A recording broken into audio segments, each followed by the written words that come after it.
الحمدللہ رب العالمین والصلاۃ والسلام علی سید المرسلین۔ آج جمعۃ المبارک میں ایک بھائی نے سوال پوچھا کہ ہم دیکھ رہے ہیں کہ گلی محلے میں خواتین کے بال خریدنے والے آتے ہیں اور انہوں نے قیمت بھی بتائی کہ 4000 کلو کے اعتبار سے وہ بال خریدتے ہیں، تو آیا خواتین کا اس طرح اپنے بالوں کو بیچنا کیسا ہے؟ شریعت مطہرہ اس کے بارے میں کیا کہتی ہے؟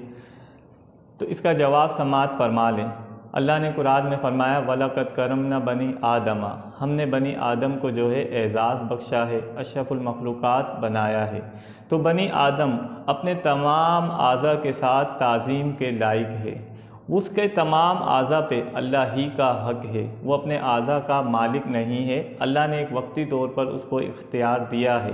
اسی لیے حدیث مبارکہ میں جو ہے خودکشی کو حرام قرار دیا، کیونکہ انسان اپنے جسم کا مالک نہیں ہے، انسان اپنے اعضاء کو نہیں بیچ سکتا، انسان اپنے اعضاء کو نقصان نہیں پہنچا سکتا، اور خودکشی کے اوپر تو وعیدیں ہیں کہ اللہ کے رسول صلی اللہ علیہ وسلم نے ارشاد فرمایا کہ جو جس آلے سے خودکشی کرے گا وہ قیامت تک اسی آلے سے اپنے آپ کو مارتا رہے گا۔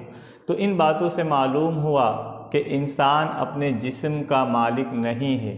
تو یہ خواتین کے بال جو بیچے جا رہے ہیں یہ شرعاً درست نہیں ہے، کیونکہ وہ ان کی ملکیت میں نہیں ہے، وہ ان پہ تصرف نہیں کر سکتی، بلکہ ہونا تو یہ چاہیے کہ اگر بال اضافی ہوں تو انہیں کاٹ کر دفنا دیا جائے، یعنی ان کو بیچنا یہ شرعاً درست نہیں ہے۔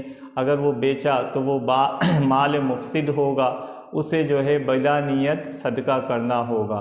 تو جو خواتین یہ کام کر چکی ہیں کہ اپنے بالوں کو بیچ چکی ہیں، وہ آئندہ توبہ کریں اور اس فعل سے اپنے آپ کو دور رکھیں، اور جو خواتین لالچ میں یہ کام کرنا چاہتی ہیں وہ اس سے بچیں، کیونکہ اللہ رسول نے ان چیزوں سے منع فرمایا ہے۔